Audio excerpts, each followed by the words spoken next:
Hey, Good morning. How are you? hey, how are ya?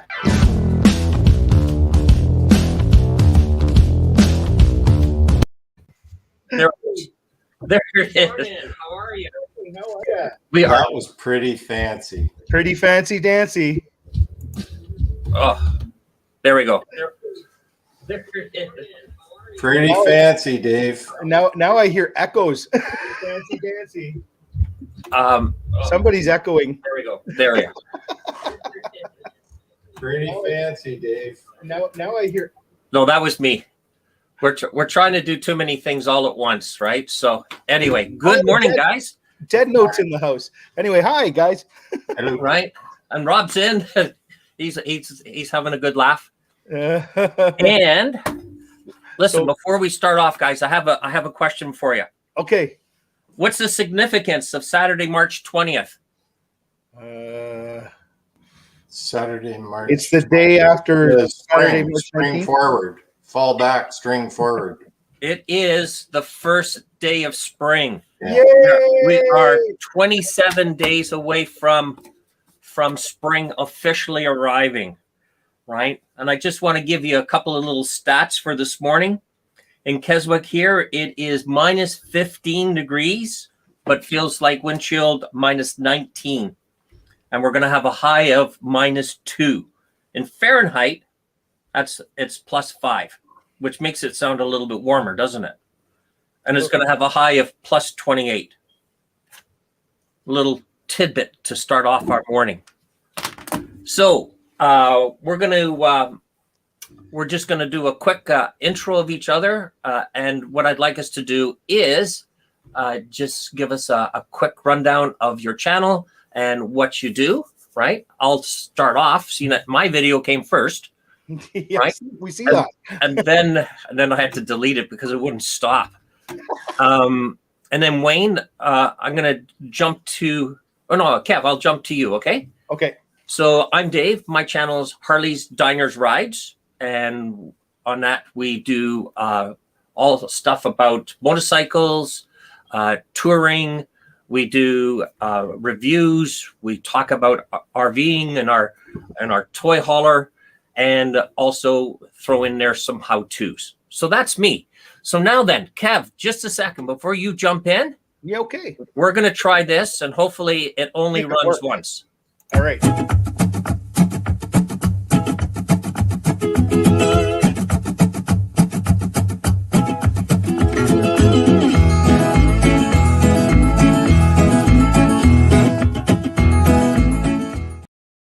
Wow, now that was fancy. So It worked. yeah, so I'm Superman Kev 2001, and what I do on my channel, we like to have a whole lot of funny silliness going on, and usually a lot of ice cream.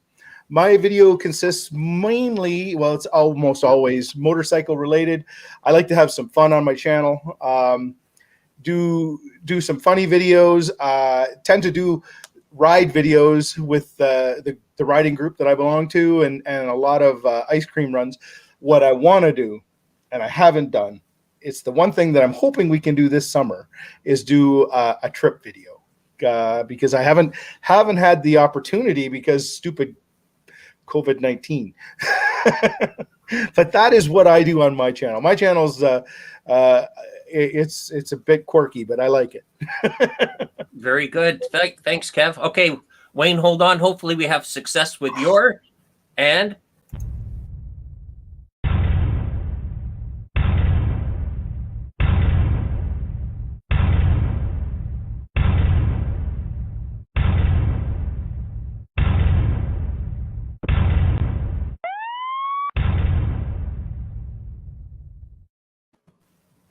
Yeah, very cool.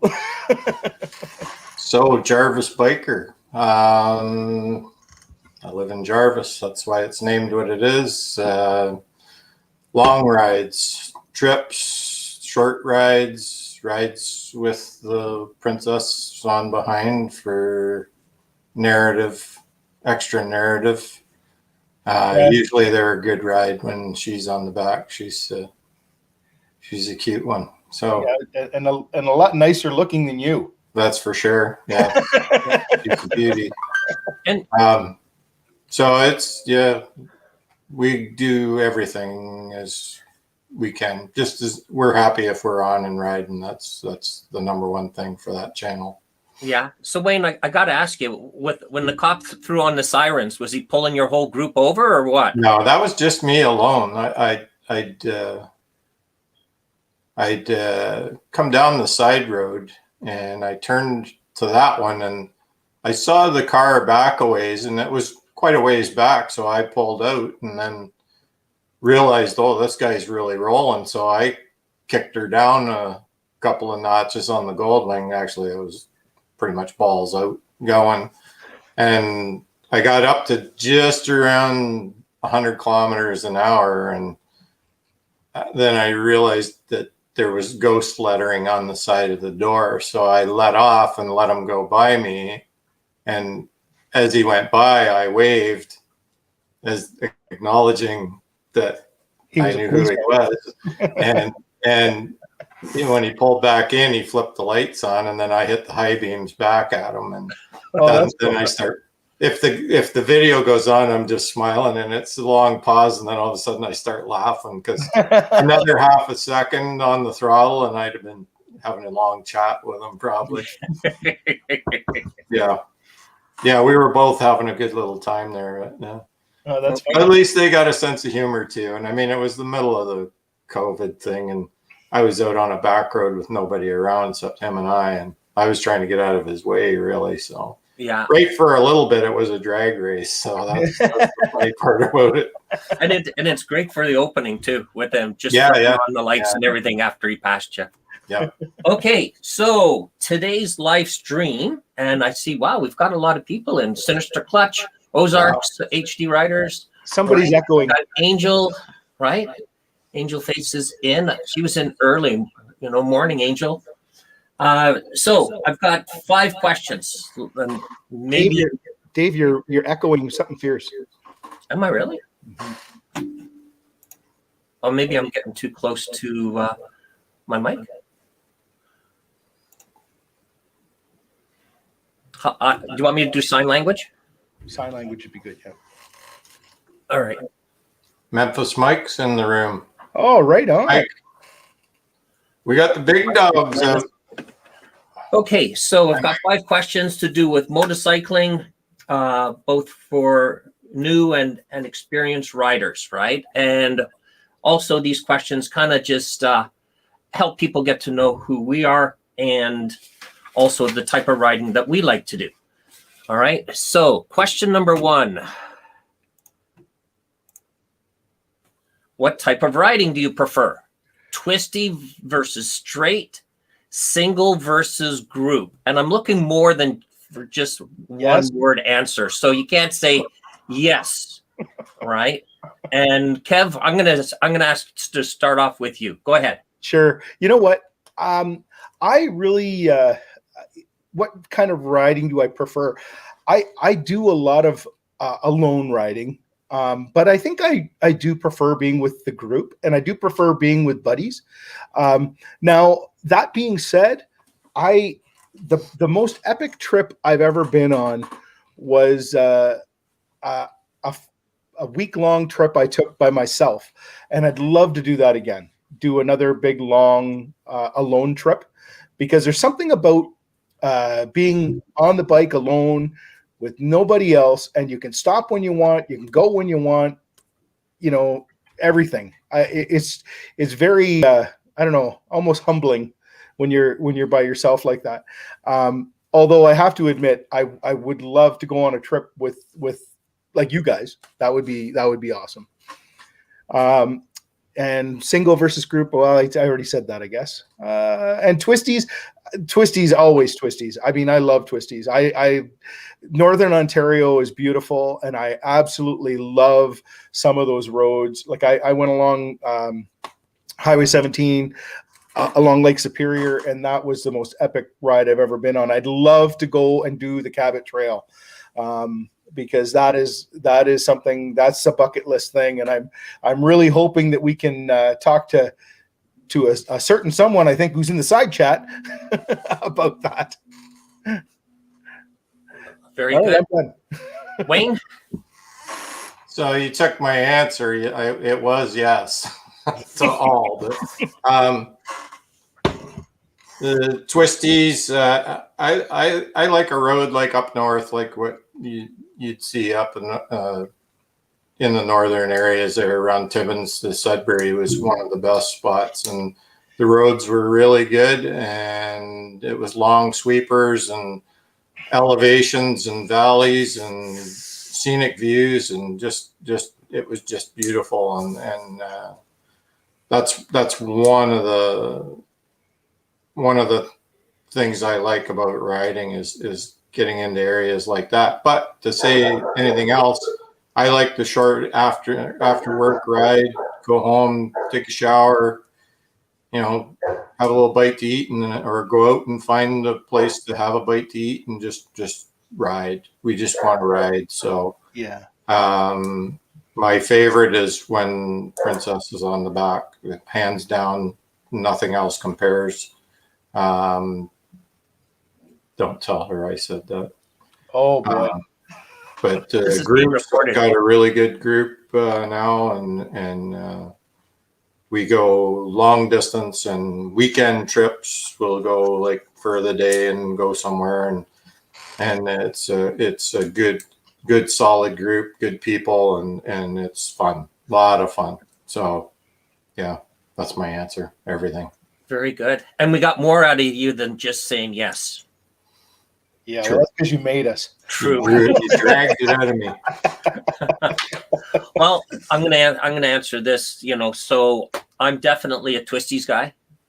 Although we all have to ride on the straight roads at times, but definitely the twisties for me. The best one I've ever been on is Iron Mountain Road in South Dakota. That road is just nothing but twisties, and switchbacks and all of that stuff. But where I am up around Lake Simcoe, lots of nice curvy or twisty roads, nice and slow, great for a summer day, get the coat off and just ride. And so it doesn't have to be fast, right? The twisties can be nice, gentle, and relaxing, right? Yeah. Single versus group. Well, I'm kind of on both sides of this. I love going for an early morning or a late night ride, on my own, just to kind of de-stress and relax a bit. But definitely like the group rides. I'm a hog member, so we have rides going on all the time. But then I also have a bunch of friends, and hopefully the three of us get together this summer and do some riding and partaking of ice cream, Kev, or Yes, ice cream, butter tarts, or something like that. butter right? tart ice cream. Okay, so that was good, guys. Thank you. And did we get any? Oh, Angel wanted to know if curb hopping was an actual thing, right? I haven't hopped too many curbs. Have you guys? Not Yeah, on purpose. I did one unsuccessfully. Not a curb, but a real high driveway curb. I did it by accident. I crashed the bottom of my oil pan on that northern trip. Oh, where? Oh no! Right after we got off the Chichiman, we stopped and I think it was Spanish. We were in Spanish, so it'd be after Manitoulin on the ride to Thessalon. We went into Spanish Ontario, just a little ice cream hut thing, and stopped for a couple of minutes and got back on and drove out the driveway and crashed the oil pan. The Harleys made it over. I guess they're a little higher, or a little stiffer suspension, but I didn't realize that it was that bad. But it hit hard. I was scared. I thought I was coming home on a trailer. Oh, It didn't even leave a mark. I was so surprised there was nothing there. when it happened to me, I was pulling out of a gas station, and there was there was a curb, but it looked like that was the exit, and the exit was over about 10 feet. Yeah. And I was looking at where I was going, not right in front of me. Like I was looking, I always look far down the road, right? So I was completely taken by surprise. I go over this curb and it was like, holy crap. You know? Yeah. Yeah. The only time I've ever bottomed out is I hit a pothole in a parking lot. And, you know, I wasn't paying attention, and I was looking left when I should have been looking straight. And I bottomed out, not the engine, but it was the, when the back wheel went down, the pipes just solid, boom, right? So, well, the Street Glide's a little lower in the back end, aren't they, than like an Ultra? Well, I've got bit. air shocks. I got air shocks on Oh. mine. So sometimes I, you know, if depending on the road I'm at, I you know, might have them a little bit soft, which gives me a lower back end and softer ride. Or if I'm on gravel or questionable roads, then I jack the pressure up and raise the back end up, right? So I think at that time I was a bit of a low rider to begin with. Yeah. Can I just ask you guys a question? I know this isn't on our agenda here, but I've got air shocks as well on mine, and I adjust them. If I'm going on a trip, I'll make them harder. Do you guys adjust your air shocks much, or your suspension, or do you just leave it? No, I always adjust it depending on the ride. Now I've got it's not the stock Harley ones. I have Legend shocks. So I've got an onboard compressor, and I've got an onboard you know, switch where I can dial it up or dial it down. That's way easier than I've got the little pump. You know? Yeah. Yeah, the Okay. Goldwing's got it all built in. The only thing I don't like about it is you can't change it on the fly. You got to stop and put it in neutral, and then it'll let you change the pressure. But we, you know, like if we're going on a long trip, like when I went on that 500-mile run, I softened it right up just so that it eases the road fatigue. That's what I do it for. You know, with the Princess on the back, and say we're pulling the trailer, I'll put a little bit more in, but I don't like to put too much, because usually when we're going that configuration, we're going a long ways. So Yeah. I like to keep it smooth as possible for both of us. So Yeah. And for mine, like I say, sometimes, you know, I can dial them back, right? So I really look like a low rider with my pipes dragging on the ground. yeah. Not quite, but you know, close to it. The But, Goldwing's got 2 preset settings. So once you get them dialed in, you can change it pretty quick. It's just pop it into neutral at a stoplight and hit the button 1 or 2 configuration, and it'll automatically go to that, and then you don't have to sit there and fiddle with it. So Yeah. I'm almost afraid to adjust mine much anymore, because when I first got my bike, I liked it firmer, and I blew out one of the shocks. Now, fortunately, it was under warranty, and Harley Davidson just replaced the shock. But I understand they're the same shocks that they use on Hondas, the Honda Goldwing. It's the same shock. If you get it from Honda, they rebuild them. If you get them from Harley, you have to replace them. Go figure. oh, really? Yeah. You know what? For mine, and Ozarks makes a good comment, you know, on the weight. So if we're traveling and I go to put, you know, a week's worth of clothing on the back of the bike, you know, the luggage and that, you know, the nice thing is I can dial the softer, harder with the shocks, you know, throughout the day of the tour, right? So, Hey, yeah, we have the man, the legend in there in the side. Bodine's in the house. Mr. Bodine. oh God, now with the Now pressure's we're on, Pressure's Now on, we're Dave. nervous. the pressure's on. Oh my Pressure's God, on. you know. Hopefully Bob's got a drink in his hand, and it lightens it up a little bit. Yeah. Okay, so we ready? We're going to go to question number 2. Question number 2. Right? What's your favorite type of motorcycle trip? A day, weekend, or longer? And Wayne, we're going to start with you. Longer. The more time I can spend on the bike, and especially on the long trips, it's usually with the wife on behind, so that they're the most enjoyable to me. Like I said in the last question, it doesn't really matter though, but those are the faves.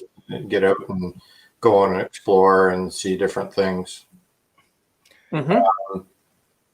Good. I'm hoping that later on, because there's a couple more questions that get into a little bit deeper stuff, on those topics. And Memphis Mike, if you're still on the side chat there, just hang around. I'd like to invite him in for just a couple of minutes later on. So Mike, get your jammies off, get some beans, get ready.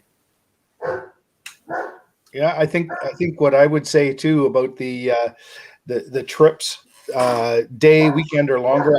I'm with Wayne as far as the longer. If I can go on a longer trip, that's better. Although I like all of the above, I have to admit, I like all of the above.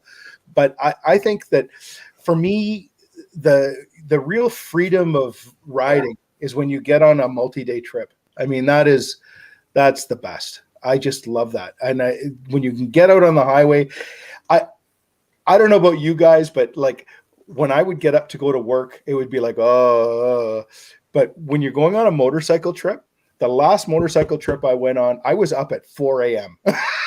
Mm-hmm.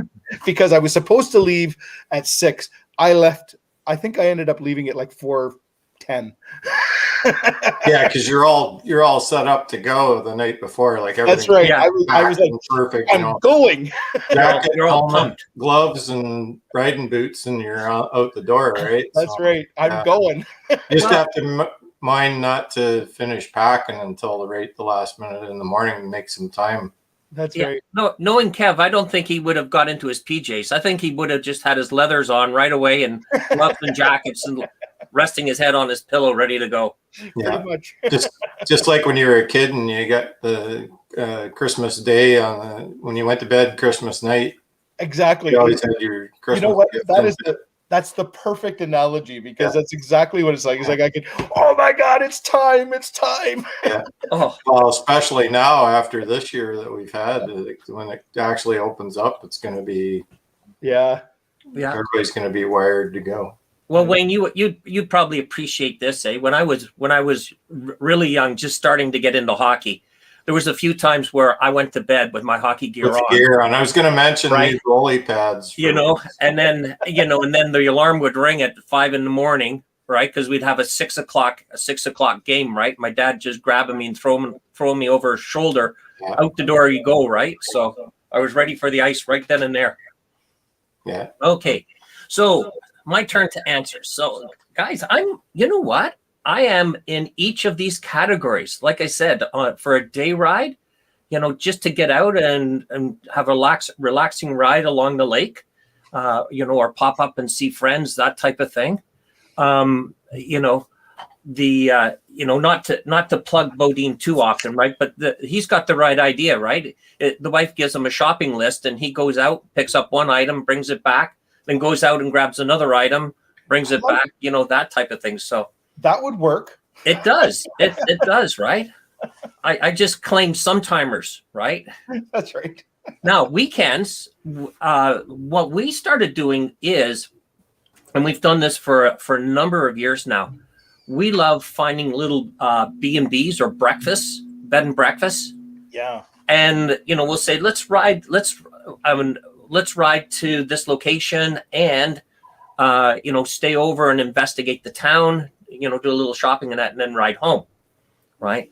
But then again, the longer, we're not so much now where we load the bikes and take off for 14 or, 2 or 3 weeks. We're more load up the toy hauler, go to a destination, or like the last one we went on was the Laconia Bike Week in New Hampshire. And we went down there for a full week and we used the toy hauler as the base camp. And we just explored everything that area had to offer. That's an awesome place down there. Yeah, it's so good. We're gonna go again, right? Yeah, we've got friends that live about 45 minutes from Laconia on a bike, and they got this huge house. They invite us down all the time, and we always stay over. And I stayed over there for a work trip, and I took the bike just so I could ride instead of taking a plane. And beautiful, beautiful area. It just seems like it's been so long since we've been able to cross the border. Like before, like I have made a couple of like little weekend trips across the border, and you can't do anything now. And I'm so looking forward to this pandemic thing being done, and we can head down there. Am I echoing? I don't hear an echo. Okay. That might be a little bit. You're just shouting from a mountaintop, Kev. That's all. Okay. You know, and you know who else is a toy hauler is Harley Girl. Yeah, She's got she's got a fifth wheel. We've chatted a little bit too, and she's of the She's same opportunity. Vermont. She's saying Vermont's the trip to take. Yeah. Well, So we want to take them all. I go through Vermont when I go to New Hampshire, so Yeah. yeah, it's past all the big ski hills. You can see all the old ski runs up high as you're going through there, and it's like we go May 2 for a weekend all the time when we go. Yeah. And it's like you get to the top of the hill and you're kind of cold. Your hands are getting cold and stuff. You start turning the grip heaters on. Then you get to the bottom of the hill and you're like undoing your jacket and you're sweating, and well, we're hoping state to go through. Oh, sorry, Wayne. We're hoping that this summer the provincial borders open up, because we want to take the bikes and head down into the Maritimes for a couple of weeks in August, right? So, you know, that's the nice thing about the toy hauler. You know, you don't have a sore butt getting there. I like the sore butt. Yeah. Well, there's another. You guys fought. I think it's PA Biker. I forget where he's from. He just finished doing the Iron Butt Challenge, right? Which is 1,000 miles in a 24-hour span, and he did it on a Sportster. Oh my goodness! What was his time? How long did it take him? I don't recall. They headed out. I think they said they headed out like 5 or 6 o'clock in the morning, and then it was dark when they got there. I tried the Iron Butt in 2018. I tried the Iron Butt, and unfortunately, I got within less than 200 miles of my goal, and the battery gave out on my bike. So, you know. At that time, it was 2 a.m. for me, because I had started at 7, and I needed lights and that. So I made it from North Sydney up in Cape Breton. I made it from there all the way to just shy of Montreal. So I like less than 200 miles to go. I was pissed. Anyway, I'm going to try it again, and that'll be a long straight drive. I have a buddy that one time he decided on a Saturday morning he was going for a ride, and he left Ontario, and he rode until he got to New Brunswick, and then he turned around and came home. And I thought, that's crazy. Yeah. What did he say? Did he say, "Honey, I'm just going out for a bag of milk"? I don't know, but he has a Valkyrie, and okay. Which is a nice bike. It's basically a Goldwing, only sportier. Yeah. And and he drove all the way to New Brunswick, and then he's decided, well, I think I better turn around now. Kind of like a Forrest Gump moment. Yeah. Okay, so we're home now. Yeah, we're starting to get into talking about some rides and that. So here's our next question. What's your favorite destination and ride? So just to clarify, do you head out to a town and then plan your route, right? In that sense. Okay, and whose turn is it to go first? I think it is 1, 2, 3. Kev. Well, I guess for me, my favorite kind of destination type ride, when you do that sort of thing, I like it when you have a destination. Like I tried a trip a couple summers ago where I went and I had no destination, and I didn't enjoy that as much as when I kind of know where I'm going. How I get there doesn't matter, but I like to know that I'm trying to get somewhere,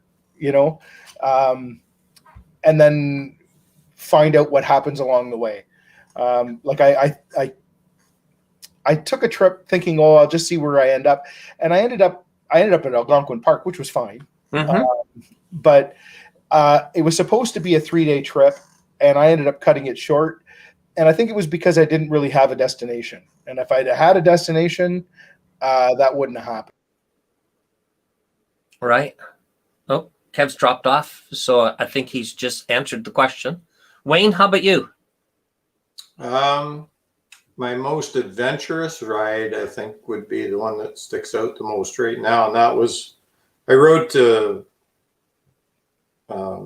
Nashville, Arkansas. So I rode through most of the Ohio and I hit the wrong button. Cincinnati and right down. I curved around Nashville, Tennessee. Down, I stayed over near Memphis. Met Memphis Mike, who's, I hope he's still on the side chat, and then rode down across the Mississippi into Arkansas, Hope, Arkansas, Oklahoma, Bill Clinton, and all that, those people. Yeah. And down through there, and it was all just small county roads once I got off the interstate, and just I want to go back so bad, and it was planned to go back last summer, but we just never were able to get there again. But that's one of the next.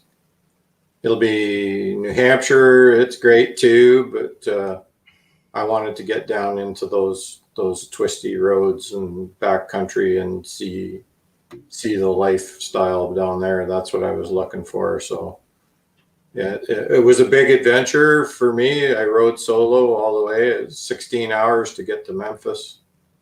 Wow. I think if I'd have gone, I think I figured it out. It was 50 more miles. I could have applied for my iron, but just didn't realize how actually far it was. Yeah.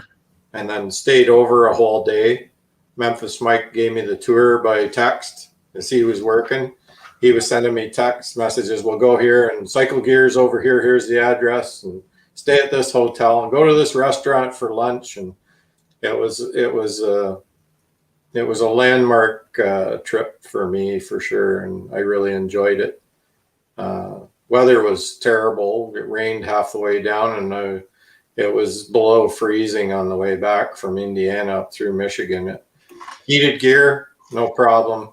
Rode all the way back just as warm as toast. So, but visor freezing up, and but the highlight of the trip was meeting Memphis Mike and having a good sit down conversation with him. Came over after work, stayed a few hours and talked to me right there at my hotel, and just an awesome gentleman, and really enjoyed visiting with him. So yeah. Cool. Good. Hey Kev, did you have more to add on your answer? Because you cut out there for a moment. Yeah, I know. I was trying. My email came up and I couldn't see anything, and then all of a sudden I thought I was closing email and I closed everything. You know how it is. No, I pretty much had said what I was going to say. I noticed on the side here that Harley Girl had said that she likes to go on a day trip and go wherever you go. And I think I'm more that way too. On a day trip, I don't really care. But when I'm on a longer trip, it's always good to have a destination. I think how you get there doesn't matter, but as long as you have a destination, you know? Well, I think that's the way for all of us. And it's just that's the normal thing. I mean, Saturday or whatever is usually a longer ride with a destination for us to motovlog a video. And I think she did one on the covered bridge that was like excellent. I didn't even know that bridge existed until she did the video on it. And that's part of all this is learning too. So yeah. All right. So yeah, and we've got some really good comments in the sidebar going here. Right. Yeah, you know, sometimes it is kind of awesome because when you find stuff that you weren't even expecting, or you end up in a place that you couldn't imagine you'd end up in that day. Like I have found some pretty cool things, you know, just by, you know, turning left. Mm-hmm. Yeah.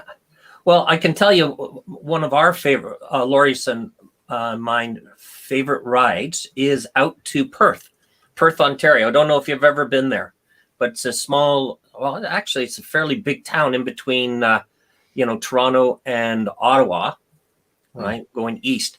And the reason we like it is because we stay at a place called the Perth Manor, right? And it's an old estate home that's gone through several different renditions since being built. It's been a school, it's been a nunnery, it's been and then now it's turned into a bed and breakfast. And we go there pretty much every year. We go out there. Perth's a wonderful little town to walk around, but the big thing is all of the different highways you can take, to get there, right? You can take all different. You can go along the Lake Ontario and then north into Perth. You can go north into Algonquin Park and across and back down into Perth. That's a good ride. You can cut across through, along Highway 7, that type of thing. But the roads are just fantastic. The 500 series roads in Eastern Ontario are all great rides to take. And I did a video on Highway 511, which is just northwest of Perth, and you actually take it to come down into Perth.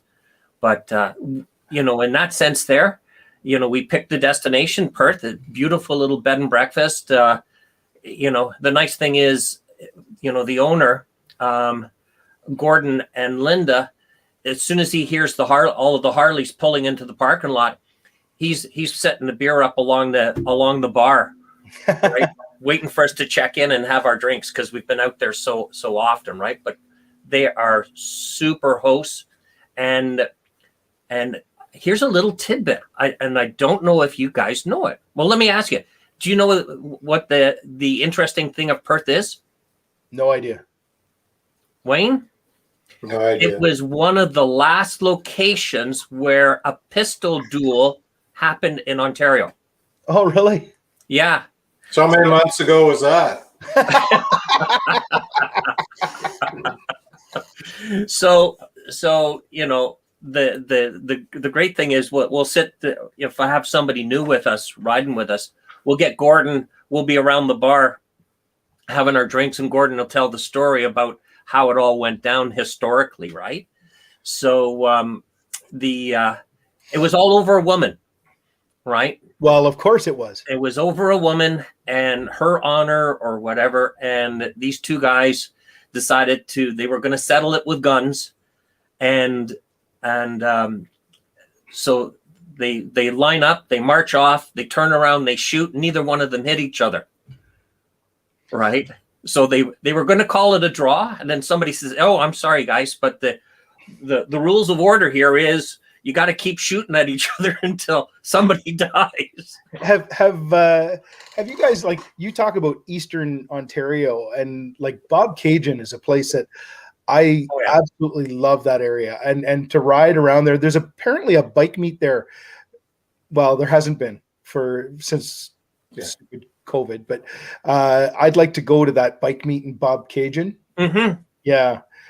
That's what time of the month. What time of the year is that? I think it's in August. I'm not sure. So we'll have to wait and see if that does happen. Yeah, it might.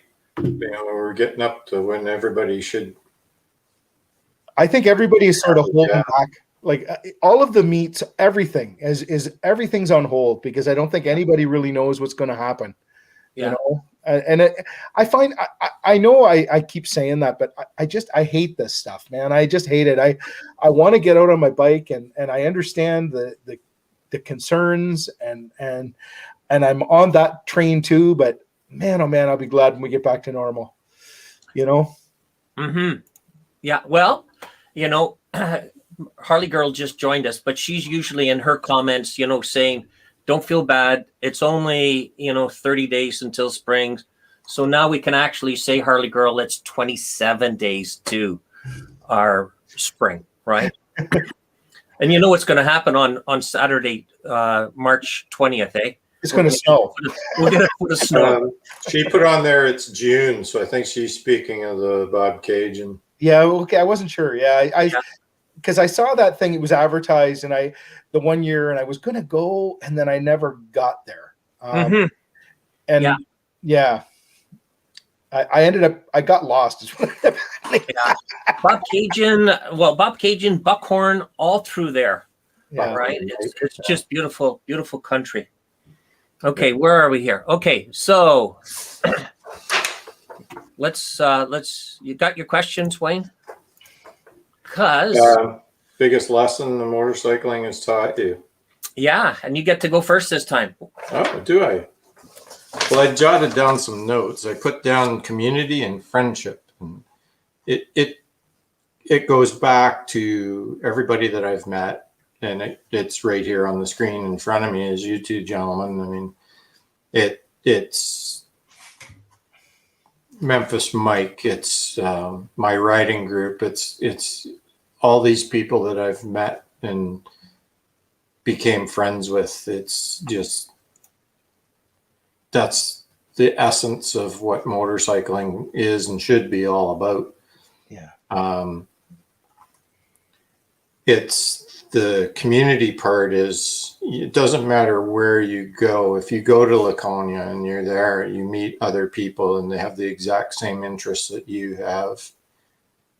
Maybe they ride a Harley, maybe they ride a Honda, maybe they ride a crotch rocket of any source, but it's still biking and everybody seems to be joined that way. And it's fun. It's a great community to be involved in, and it's a lot of fun, and it shows here now. It's like you look at the sidebar, it's like spring's coming, and it's just, everybody is just aching to get back out and get going again. And, you know, November, December, January, February, we've been down for 4 months now.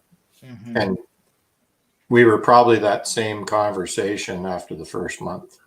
Yeah, I think so. And it's just been the longing to get back out there and do it. And it's, if you miss it that much, it must be something that is, you know, ultimately the most fantastic, one of the most fantastic things that you do. So, yeah. Yeah, it's what I always say. It's the most fun I can have with my clothes on.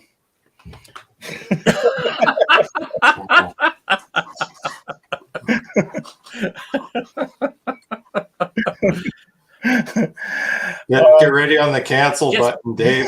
Well, no, I was just looking for the filter there to take the center screen goes blank. You know why, folks?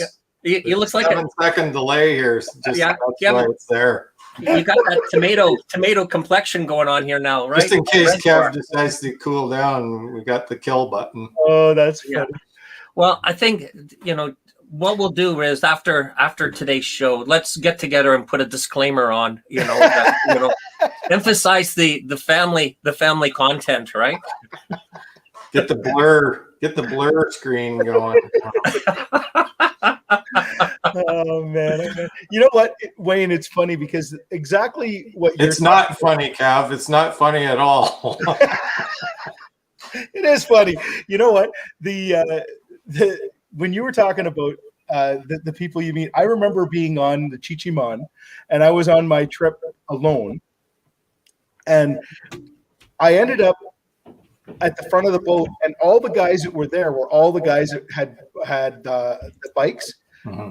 where we were, and we ended up just chatting away, and it was like, these guys are like my best friends, and I've never met them before, you know, and it's the whole brotherhood thing. I really like that. And even when, you know, I've stopped on a trip and you stop at a motel or something, and the guys that are down, you know, 2 rooms down sort of thing, they've got their bikes, we're all sitting inside having a beer, and then we're all having a beer together, you know, and the only thing we have in common are motorcycles, you know. It's awesome. Yeah. You know, I remember the last big trip I was on, I bumped into some guys from, I think they were from Philadelphia, and but we all share the same thing, and they were riding Hondas and I'm riding my Harley, and it didn't matter, you know. Yeah. It just doesn't matter. We were up north on that in the hotel at the salon, there was three guys from Ottawa area, and they just rode all over that Northern Ontario all year long. And what a conversation. I mean, it was all about their bike and they wanted questions about ours. And, we went over everybody's bike and talked about each one. They just kind of went down the row and talked. And the one guy had like this really fantastic camera system on his bike, and it was a Garmin camera, but he had it on a powered swivel, so it would spin around just by pushing a button on the handlebar. So he had like a left and a right button on there, so he could spin it around, and it was really quick. So he said, I see a moose out along the side of the road. He says, I tapped that button a couple of times, and it's right on him. And, I hadn't seen any of his videos, and he wasn't posting them, but he was keeping a computer log of his travels. He just didn't publicize them. Like, he didn't put them on YouTube or anything. But just, the people that you meet and the things that you see, it's cool. Yeah, it's great. It's great. Well, I'll add in, a couple of things that it's taught me. One is patience. You know what? You don't jump on a bike just to rush to get someplace, right? You got to get on the bike. You have to enjoy. It's something that cars don't get. You get to be part of the environment when you're riding on a motorcycle. Going past fresh cut grass. You can smell that, right? You feel the road. You feel the wind in your face, right? It's, Lori and I both scuba dive. So scuba diving is the closest thing that you'll ever do to fly. Well, if I'm not scuba diving, I'm saying, the closest thing to flying is riding a motorcycle, right? Just to be able to have that whole experience. So patience is one. It's also made me, and I've seen comments in the sidebar here, it's also made me a better driver, right? Whether I'm on the bike or whether I'm on the in the car or the truck, right? Yeah, I'm always looking out, right? Mm-hmm. I've had a number of close calls, both with animals, right? Almost hitting a family of moose in Northern Ontario on the bike, and and almost being hit by another car making a left-hand turn in front of me, and coming right into my lane. So defensively, it's made me a better rider, and the other thing too, Wayne, you touched on it, is the community, right? If you're in a car, right, and you pull into a parking lot, you walk up to talk to somebody, they're on the defensive, right? Like, why is this guy coming up to talk to me? But if I swing a leg off my bike and I go over to another biker, we're having a conversation, all right? About the ride or the area or the weather or, what have you got on your bike, as you said, right? Yeah. So person in the car is putting the window down this much and going, what do you want? Oh, they got the pepper spray. They got the pepper spray out ready to, right? Yeah. If they see Kevin jumping out of the phone booth in a Superman outfit. I remember one time I stopped at a gas station and I'm filling up my bike, and this girl rode up on a Honda, and we got chatting, and inside of about 30 seconds of conversation, she said, "I've never sat on a Harley. Do you mind?" and yeah, go ahead, sit on it, see what you think. She said, "I've always wondered if they are as heavy as they seem." And she sat on my bike and she said, "I think I'm going to go to the Harley dealership." It's different, right? It's different. Mm-hmm. Yeah. All these bike shops, they should be giving us commission for all the times we talk somebody into trying a bike. Yeah, I know. I think so. Yeah. I think so. Yeah. Okay. Well, speaking of that, right, that kind of leads us right into our next question. Which is? which is, do you have, hey, we're actually doing pretty good with our timing today. Yeah, we're 10 minutes. Yeah, and we still got a couple of things to chat about. But do you have any words of wisdom for a person looking to get into motorcycling? And Wayne, I think you're up. Way you go, Wayne. Any words of wisdom? Shop around, get the best price, get the proper bike for you, take the course first, learn how to ride, and then make your decision. Make your decision based off what kind of bike you got to use during the course, because that's the one you're going to be familiar with. Maybe that's the way you should go for your first bike, and then spread out after that. Keep yourself familiar with what you're riding with. I mean, I started out with a 350 Honda. I went to a 400 4-cylinder Super Sport Honda, and then I went to a 1000 Cowie after that. Which, where's my photo? Here it is. We have to show. Oh yeah, Biker, first place, Dragway Park, Cayuga. Nice. Well, thanks, Kev. Oh, we lost down. No, that was me. I was trying to hold the picture up again. What, am I doing this right? Okay, so the guy I beat, I just came off and handed me the trophy. I pulled off to the side, and the guy that I beat rode by there just after that picture was taken, rode his bike right up the ramp and onto the trailer and just stepped off of it and let it slam on its side in the trailer. Closed the tailgate on the trailer, jumped in his truck, and drove away. He was so mad that I'd beat him. It was just one of those days when you piss somebody off. So yeah, I'll remember that forever. That guy not liking getting beat. So yeah, my words of wisdom. My words of wisdom, because I was a motorcycle instructor, is number one, don't ride outside of your abilities. Before you're ready to go on a big epic trip, you need to get some riding experience under your belt. There's an awful lot of learning that goes on before you're ready for that big epic trip. Yeah. I think practice, I know it sounds boring, but parking lot practice, I still do parking lot practice. I know you guys do too. And that's, I think that parking lot practice and really understanding that we take a little more responsibility when we're on a motorcycle, that we have to be more careful. We only have ourselves, right?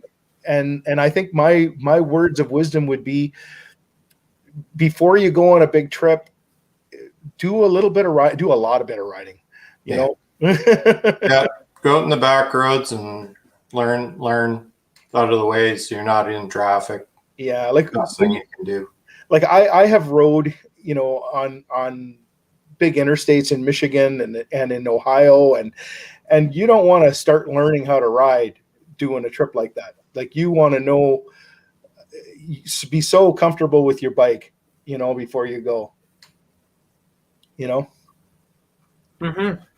So I can add in a couple of things. One is talking with your friends, right? As both of you said right there, we've probably talked so many people into purchasing motorcycles, due to the love we have of riding, right? And our enthusiasm flows over to them if they go and buy a bike. Yeah. Right. And the biggest thing is, if you're learning how to ride a bike, being part of a group of friends that also have bikes makes it that much easier. Yeah. Right. I would suggest that if you're thinking of riding a motorcycle, is go to our motorcycle shows that are out, right? Where you can sit on hundreds of different bikes, talk to the salespeople, the technical people. You can sit on it for as long as you like. Yeah. Right. As long as there's not somebody there. And you can talk to other riders that are there looking at the bikes too. Like I've been at the Kawasaki dealer there in all the bike shows, and I'll go sit on the new Concours, and it's exactly the same as mine. Like Yeah. They never really change. But Yeah. a couple of guys there talking, and they said, what's the difference between this and the Yamaha? And I was right there and said the only thing that's different is it doesn't have cruise control. Mm-hmm. After that, it's pretty much exactly the same bike. But yeah, and I like Kevin's comment of hopefully I get this right. I have a 50% chance of getting what I'm going to say right. But I think it was Kevin that was saying that. Oh God, no, I forgot what I was going to say. there I go again. It's not buying a bike that's too big for you, right, or outside of your capabilities, right? I had a co-worker that, because I had a Concours, he went and took the course, and he trained on a little bike, and then him and his buddies, they went and rented Concours 1,400 cowies to go on this week-long trek down through the States. Mm-hmm. And I was like in fear the whole time that I had, encouraged him somehow, even though I was trying to talk him out of that bike. Yeah. And they had no issues, but I was scared the whole time he was away that he was going to pile into something. In the side chat there, Ron, a good friend of mine, he's in the side there. And we have been riding together since we were, I'm going to say, in our early 20s. And it's like we started riding with small bikes, and then we have both graduated up to big touring bikes. And you know what? He's probably one of the best riders I ever rode with. He's a hog member, or he was like a road captain. Mm-hmm. And yeah, he's a really awesome rider. I did a video a while back of riding with Ron with a group of guys. He organized a ride with just a bunch of friends. One of the best days I've ever had. It was great. And we've done lots of rides together, but that one in particular, we ended up going up to Lake Ontario and went and got fish and chips with a group of bikes, and it was just fun. Just fun. Yeah. And you talk about words of wisdom. I started riding with that guy, with a small bike, and we have been riding together ever since. And it's been years, like literally years, 30 years. Well, to tell you a little story, my wife Lorilei, or Lori, used to ride on the back, because when I had the Goldwing, she used to ride on the back of my bike. And her bucket list was to get her license, get a motorcycle, and ride on her own. And so we went to the motorcycle shows, right? Yeah. And she sat on this bike and she says, I love this bike. I love the feel of it. I just feel it's a little bit too big for me right now. Right. And so I had a friend that had a 650, I think it was a 1984 or 85 650 Yamaha Maxim. Oh, those are nice bikes. And she didn't know it, but I bought it, brought it home. I stuck it in the trailer in the driveway. And for Christmas, she got an envelope, a Christmas card with a key in it. And the key was for the lock on the trailer. And it took her about 10 minutes to figure out. And she went and found her motorcycle, right? So it was a Christmas present. She rode that bike for 2 years and then stepped up to the 1200 Sportster Custom, right? And from there, she traded that bike in, and on her own, she went out and looked at different bikes, and she bought the 2007 Victory Kingpin. And shortly after us buying it, she rode this for another couple of years, and now she has her Harley Davidson Deluxe. So she has that bike now. But it was interesting. After she had researched and bought the Kingpin, I went back through our pictures, and in our picture album, the bike she was sitting at, 5 years earlier, was a Victory Kingpin. So she'd come full circle, all the people have written in the sidebar here, and Wayne, I think you touched on it. She took the course. She took the course and got her license by taking the course. And, you know, she went for the advanced rider and things like that. Lori's a very safe rider. Yeah. You know, back in the day, they didn't have that when I was, I don't even know if I was 17 yet when I took the bike test. Yeah. Yeah. I took you went and rode the beginners, and then you just went and rode on the back roads and hid from the police because you really weren't even supposed to be on the road with it. And then, you know, once you got good enough, you made your appointment and you went down. And basically where we did our test in those days was just at the Four Corners stoplight. Cayuga, Ontario was where the driver's inspection was.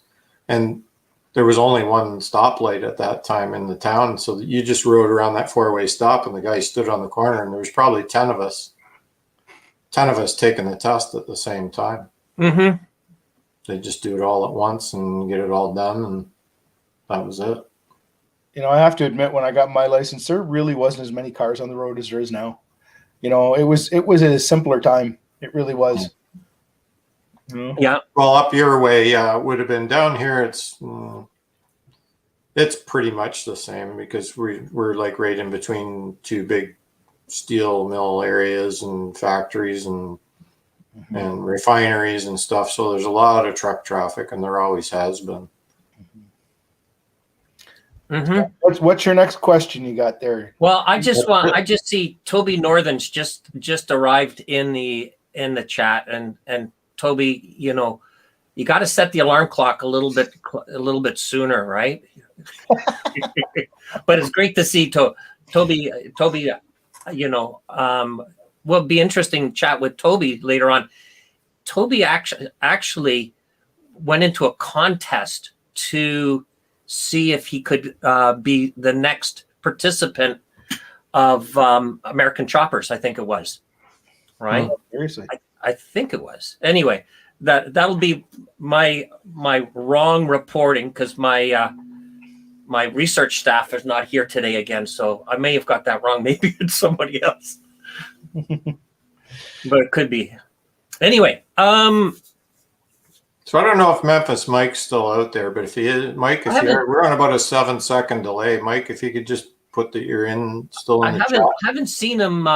He hasn't been talking, but he doesn't really know too many of us other than me. But if you're there, Mike, I'd like you to come on. If you're still here, we'll send you the link. Well, I tell you what, this is. Wow. Oh, just a sec. Got to turn that one off. And there we go. It's time to plug your channel. That's like you last week saying people have to get out of their PJs. So I'm going to, in the sidebar here, let's see. Can I copy and paste that in? There's the stream there, right? See if anybody. Hey, Toby, do you want to join us and tell us about your experience with, or was it Orange County Choppers, I think. Anyway, let's see if somebody jumps in and joins us for a few minutes here. Right? Maybe Rob, if you're still in, you want to plug the Cabot Trail again? Yeah, you know. Dean, you want to come on? You can come on. Oh, we got room for 3. Rob, we. Oh, here's Toby. Okay. All right. So, hey, Toby. How you doing? Morning, everybody. How you doing? Good. Very good. Hey, so this is like you're getting quite the circuit traveling here. You were on with Bodine and that last week. Yeah, they got a great guest coming on again this week too. Who did they have coming on? I think it's boating. I think Colin's doing it this week, and I think it's riding the Ozarks. Oh, right, Mike. Yeah. If I get his name right, I'm great for calling people, changing their names for them. Yeah, it's nice of you to do that, though. Yeah. So, Toby, tell us about your channel. Just a channel on DIY stuff and motorcycle ride and vlogging. It's just my name, Toby Northern, and I don't know if I'd call it DIY anymore. It's more like destroy it yourself, not do it yourself. So it's, it's kind of a thing I've learned to figure it out. I'll show you how not to do it. So did I get it right? Did you try to get onto Orange County Choppers? Yeah, I was did that. Yeah, the Dream Chopper competition. I did that from I guess it started in August or September, and it was somewhere around there. Anyway, yeah, and it was just about sharing the page and sharing the link and trying to asking people to vote. And they had options of either voting once every 24 hours through Facebook, or they could also do donation voting, which was buying votes basically. And there were times where it was, buy 2 for 1 votes and stuff. And yeah, I made it to the semifinal round. No, quarterfinal round. And there's numerous people, but every single deadline, they take the top person in each of those groups, and that person moves on to the next round. And I've been talking to the guy who actually won it, and I talked to the guy who beat me in our group. And it goes for a great cause with them, the donations and stuff that people do, but it can get really expensive. I mean, you're by the rules, a person is not allowed to buy their own votes. You cannot do that. You have to spread the word and try to get others to, either just vote for you or buy votes on your behalf or to vote for you.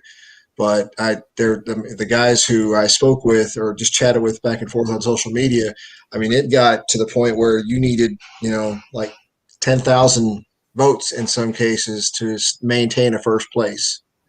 And the crazy thing about that is that each week after that deadline hit, the voting resets. So it starts from 0 all over again every single time. Yeah. So it's not like your votes carry over and at the end of the thing, the person with the most votes overall. No, it resets every single week. Mm-hmm. So yeah, I was one of the guys that was supporting you on whenever the notice would come up for voting, I would go on and do that. Right. I'm on a retirement budget, so I didn't buy anything. So there were so many people that were hitting me up through the community or by the motovlog community. Bo D was one. Bo D still jokes with me every so often. Bob still hits me up. Hey, do we need to vote today? He still jokes with me about it. But yeah, there's tons of people were hitting me up. Hey, do I need to vote for you? You need to vote. And I couldn't have been more grateful because, that was the whole thing about it. The reason why you get to those positions into each of those rounds was because people were voting for you. So yeah, it was entirely because of that. So just tell us if you had have been picked or won, what would you have had to have, what would have happened next? If I had been picked, if I had won, well, the way the rules described it was if you win, then you, and yet I can't remember the guy's name now, my goodness, but the one who won, they fly you up to New York to link up with Paul Sr. and his design team, and you talk with them and you design, they get a concept of the bike that you would like to design, the theme that you want the bike to be.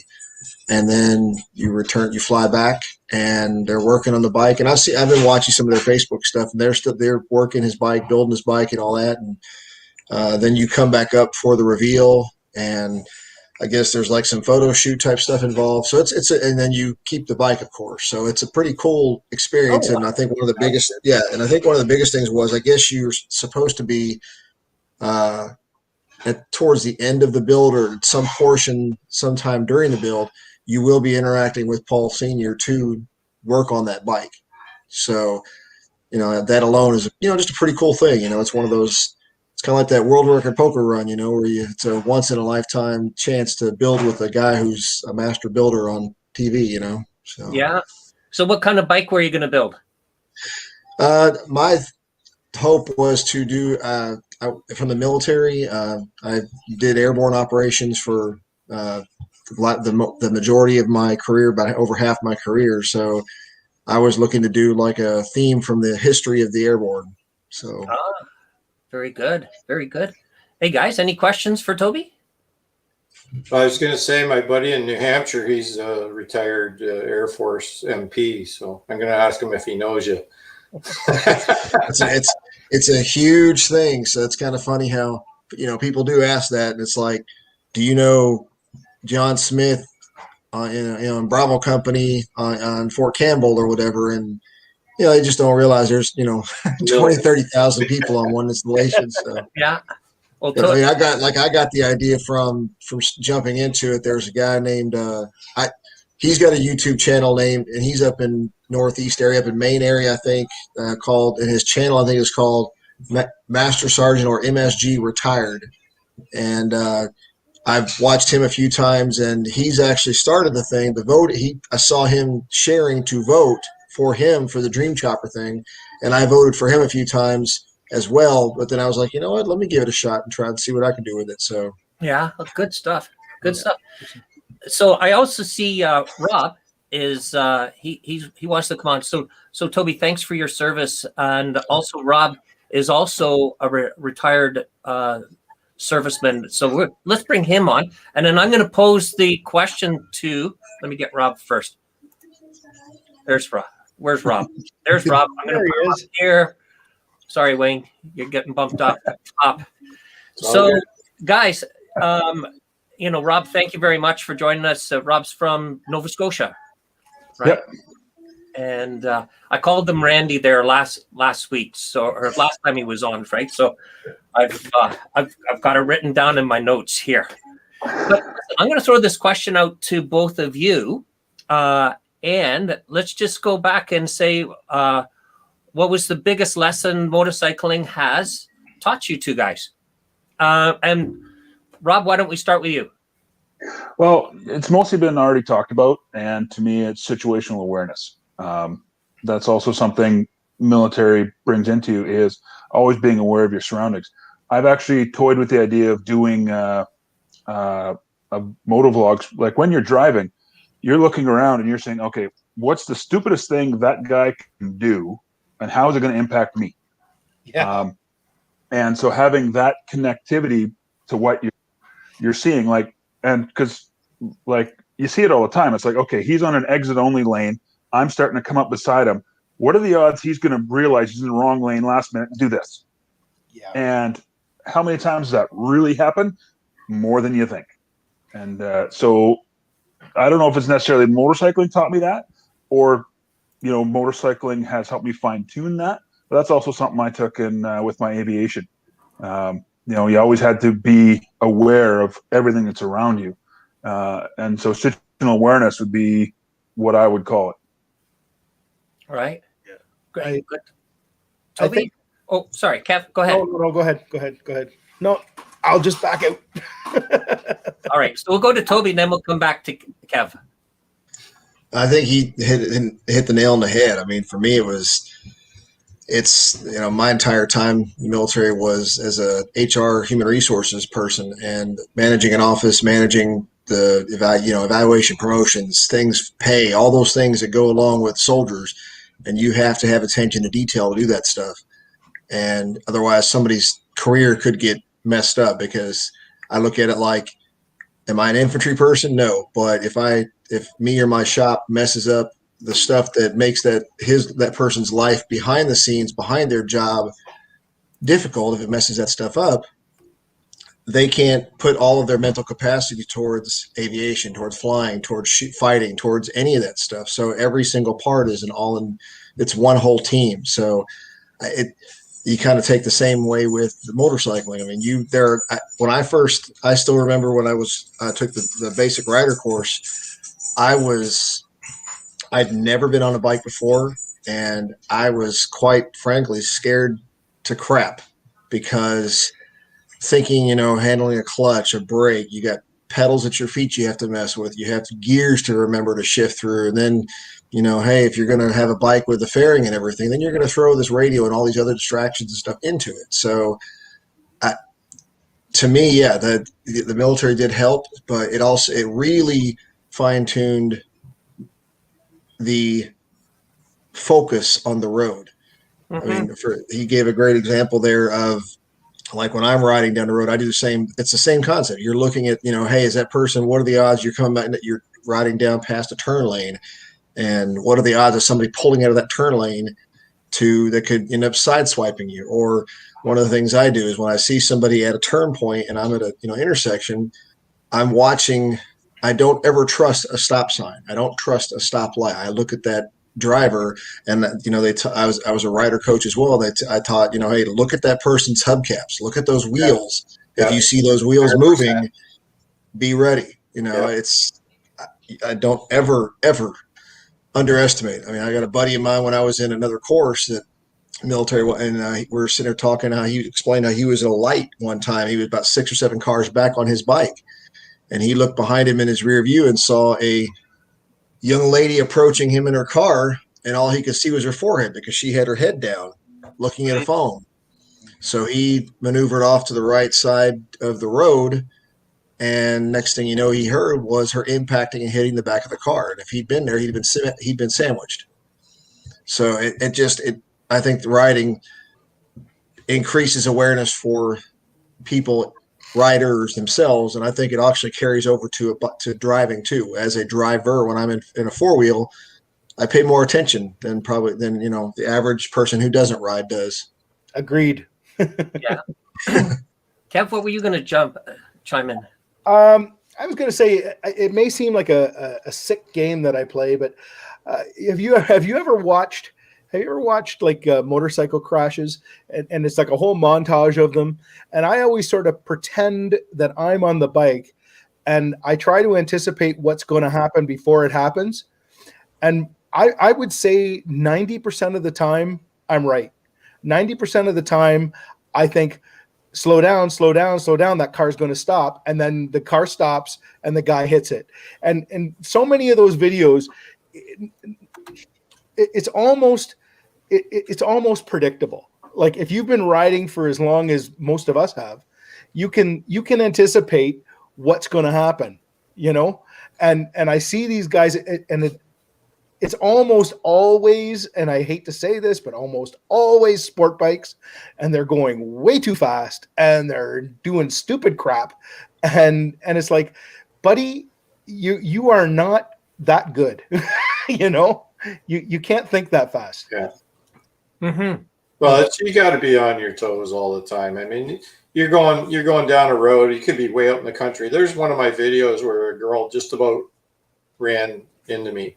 It was another half a car length. She'd have been in front of me at a stop sign, and I saw her out of the corner of my eye. Yeah. And you can actually hear my bike slowing down, and she's coming down the side road, and I could tell just out of the corner of my eye, she ain't going to make the stop sign. There's no way that speed she's going to make the stop sign. And I'm figuring that car is going to run it. Like they're just going to run the stop sign. Yeah. And so right at the last second, I, hammer on all the brakes I got, and I stop just as she's at the edge of the pavement where I was. The stop sign's 35 feet behind her. So the full length of the car. So she's 40 feet over that line. And just that another half a car length, and she'd, if I had just kept riding, we'd have met perfect, and that would have been it. And you got to be on your toes. You got to absorb that in. You can't get distracted and looking off. That's why I like it when the princess is on the back, because she can be my eyes looking around. If there's something pertinent that she needs me to look at, she speaks about it, and then I can judge whether I can take my eyes off the road or not. Mm-hmm. And sometimes I don't, and sometimes it's, it makes for a better ride because you get to see more because you got somebody else doing the watching for you. So, and they help out too. Another person on the back, she's pretty careful. She helps out when we're riding. She sees things that I don't. And the stopping at a stoplight, stop sign, any of that, I always try to pull up on an angle, and I point the bike to the gap wherever it is and try not to be dead on where I can't get away if I have to. If I hear squealing, I'm heading for the gap, and let them hit the guy in front of me, not me. Yeah. And Toby just put Dan. Isn't it Dan the fireman? Toby? Yeah, it is. I was echoing Motor Ramblings because he was saying Dan and the fireman is so good. He shows all the ways we as riders can protect ourselves by being smart. And I was just echoing. He's spot on with that because I watch hell, just the editing capabilities of Dan alone are pretty cool with the way he does his videos, but that he breaks everything down. And I was watching one a few months back where he showed a guy taking a curve way too quickly, and the guy ended up going off into the runoff and probably flying 60 feet beyond the bike where the point of impact was. And like I said, he's got some very good training on that. So yeah, great guy, great channel. Even just pulling up to a stoplight or something and putting your bike in neutral is a no. Yeah, you're not ready to get out of the way. Yeah, I mean it's something else that was taught. The military has blessed me because they back in 2007, 2008, 2009 timeframe, military leaders were asking units in the States, hey, why do we have more people dying from motorcycle crashes than we do in combat during that particular time frame? So they amped up the training and the awareness and all that kind of stuff. And I was blessed to be one of those that was given that training to train others. So, I mean, one of the things they always told us was, even like in group riding, you always tell the people you'd never ride beyond your own comfort zone, beyond your skill set. You know what your skill set is beyond anybody else doing it. You know what you're comfortable with. You know if you're nervous around curves, if you're nervous doing the box, whatever these things are. But, I mean, the bottom line is if you are leading a group of people, you also have that responsibility yourself, is not to put every single person in a position that they're not going to be comfortable or be able to negotiate safely. So one of the units I had, there's a guy that did that. So he ended up laying his bike down because he was trying to keep up with the faster riders, the more skilled riders. Right. Rob, how about you? Any experience in, your service riding? No, I didn't. I did. There were only really, you actually don't even have the course anymore. They used to have some motorcycle training, but we don't do that anymore. But no, it's I've always gone places by helicopter. So we were talking a little bit about the Cabot Trail. Yep. And we're hoping that maybe we could talk to you next week a little bit more about the Cabot Trail. Would that be something you'd be willing to do? I just have to find out if I'm available next week. Okay. But because I might be down in the Annapolis Valley at sister-in-law's place. But if I'm here, more than willing. Okay. That'd be good. Toby, have you ever heard of the Cabot Trail? Heard of it, yes. Anything about it, no. It's supposed to be. It's one of those worldwide. I think from best motorcycle roads, I believe it's in the top 5 North America. It's amazing. It's amazing. I drove it in a car, never rode it on a motorcycle, and I want to. I've ridden it once. I want to do it more. Yeah. Hey, Rob, what's the word with the Maritimes? Are they? You think they're going to open up for the summer? I really don't know, because right now it's questionable whether or not I can get to New Brunswick this summer. Because now they're starting to talk. What about third wave? UK variant has put Newfoundland has gone crazy over there.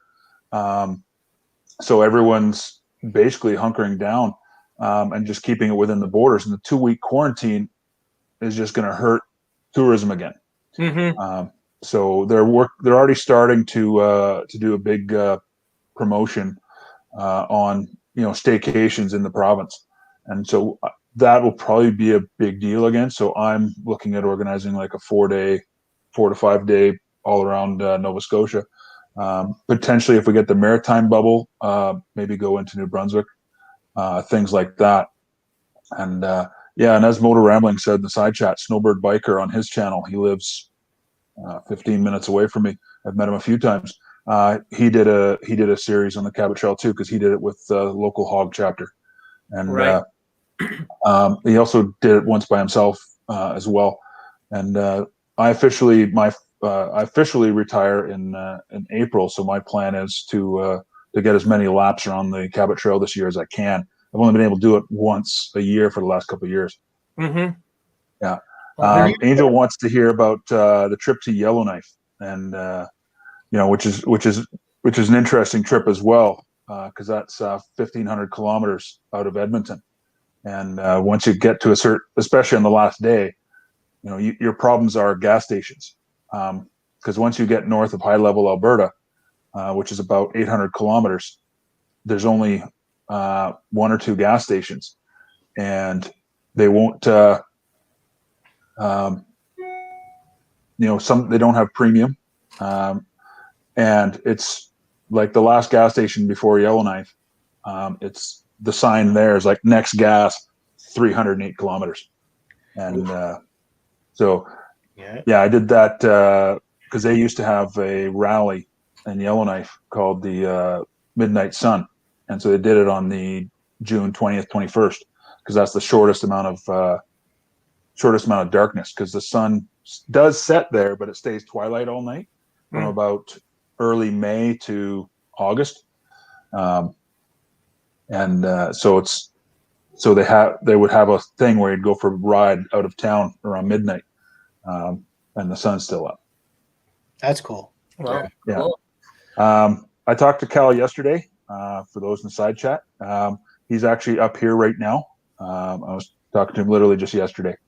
But he's been busy on a truck project that he's trying to get done, but he's realizing he's not going to get it done before he tries to run away to warmer climates. Yeah. I was wondering. He hasn't put out a video in I think probably about a month now. Yeah, or more. Yeah, he did one when he went down to Florida around in the fall. But then it's all the isolation requirements, stuff like that. So he's just been, he's got his little red truck, and he's been working on that, doing some extensive work on that kind of stuff. He bought a parts truck, and he's just having fun with it. Well, probably get another video out of that, hopefully. Anyway. Yeah, right, he just hasn't been on YouTube much. Yeah. So listen, we've had a really good chat this morning, and Rob, Toby, thank you very much for joining us. Any closing thoughts? We'll just go around the clock. Wayne, why don't we start with you? Any thoughts? Other than goodbye. No. I want to thank everybody for coming out. We had 11 or 12 that were steady on there. There's a few people have left. Some of them come in late, but I really want to thank everybody for coming out to these every day, every week. And it's going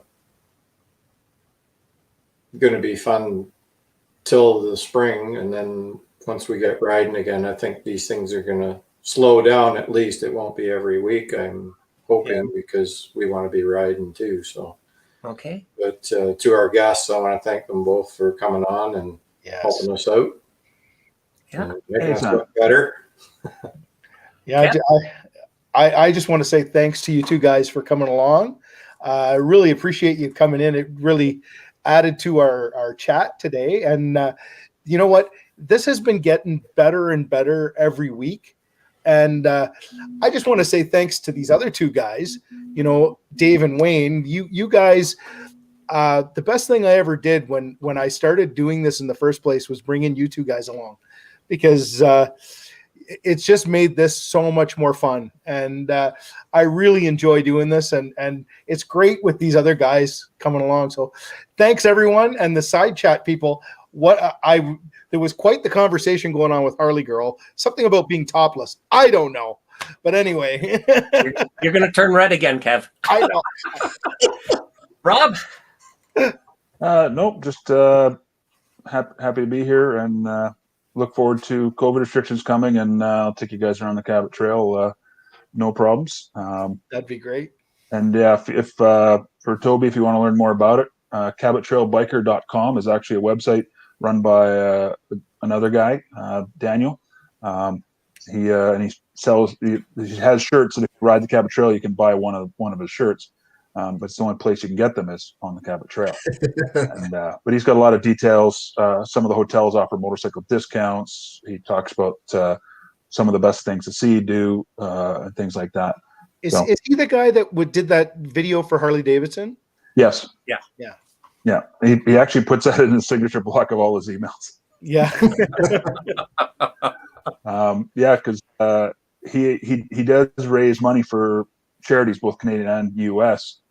And I was going to go with him because normally he would go down into New Hampshire to deliver a check and try to take a few of us along, but COVID border closures, we couldn't do that this year. Yeah, I know. That's such a bummer.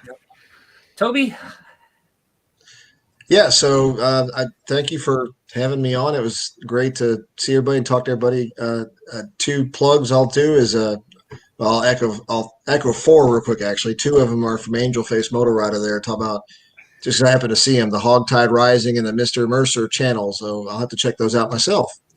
But sorry, I didn't mean to steal the host thunder there. But no, 2 other things this afternoon at 2 p.m. Eastern time. We'll be Christopher David Lawson will be doing a live stream also, and we'll have some good times there.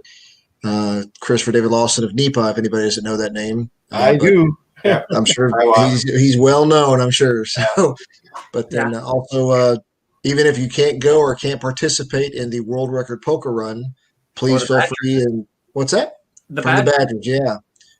Share as much and spread the word on that as much as possible, please. I'm going to crush it next year. I'll give them a year. It's going to crush that record. Yeah, they got to open the border for us so we can come back in, right? We're missing. That's why in 2022, me and some friends we'll organize one that will crush it in Canada.